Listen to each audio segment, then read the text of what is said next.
The Unitato Tale. Once upon a time, there was a huge colony of potatoes who lived in harmony hidden in some remote mountains up in the north. They were thick, long, and ugly. Really ugly. As wild potatoes, they weren't expected to be eaten, so they lived without any worries and they spent all the day jumping and rolling around because potatoes doesn't have any arms and legs and they can't move properly well. But not all the potatoes live happily. There was one that had one wish, a wish that was difficult to become true. It wanted to become a unicorn.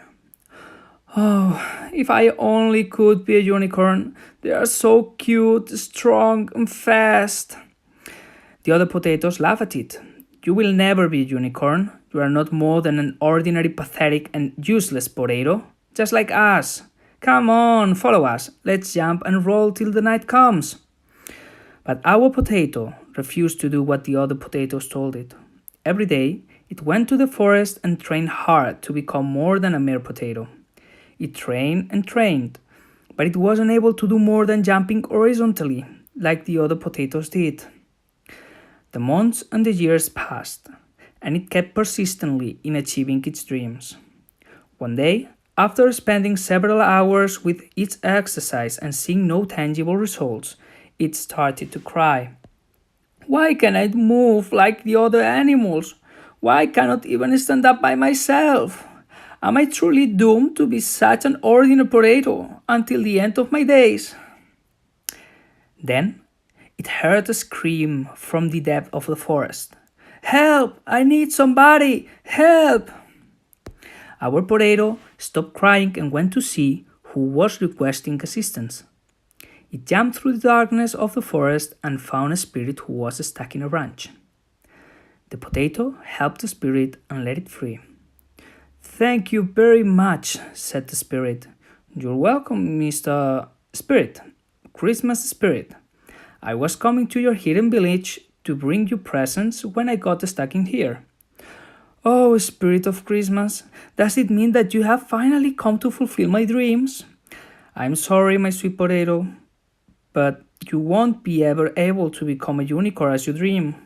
I can transform you into something as big as one of them. Oh, I see, answered the potato, full in sadness. Yeah, but there is something I can still do for you, replied the spirit, knowing how hard the potato trained every day. I can give you arms and legs and a beautiful horn too. You will become the first Unitato. Our potato, amazed, accepted what Christmas spirit offered to it. Out of the blue, it got tiny arms and legs and a lovely white horn in its front. It had transformed in a tiny cute creation. You will do such great things, Unitato, told it the spirit. Then it disappeared into thin air. Still impressed, our potato returned to its village. I'm going to shock my mates with my new image, it thought with happiness. But reality was far from it.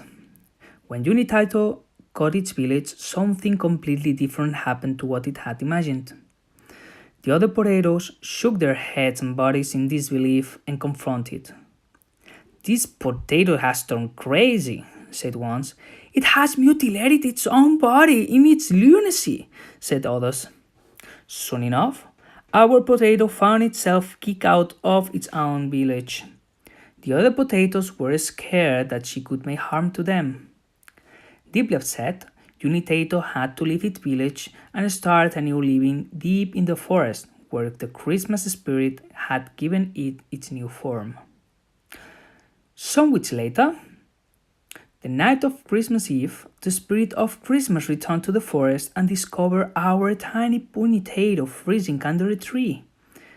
Completely mad, it decided to take revenge on the literary village of potatoes. Out of nowhere, it created a big storm that was focused on top of the village and the near mountains. Tons of water started to fall from the sky and flooded the valley where the potatoes live. They tried to escape to the mountains, but then the spirit blocked their way with huge rocks from the mountain. Cornered, The potatoes couldn't do more than wait to die. They couldn't swim nor to move the rocks because of their lack of extremities.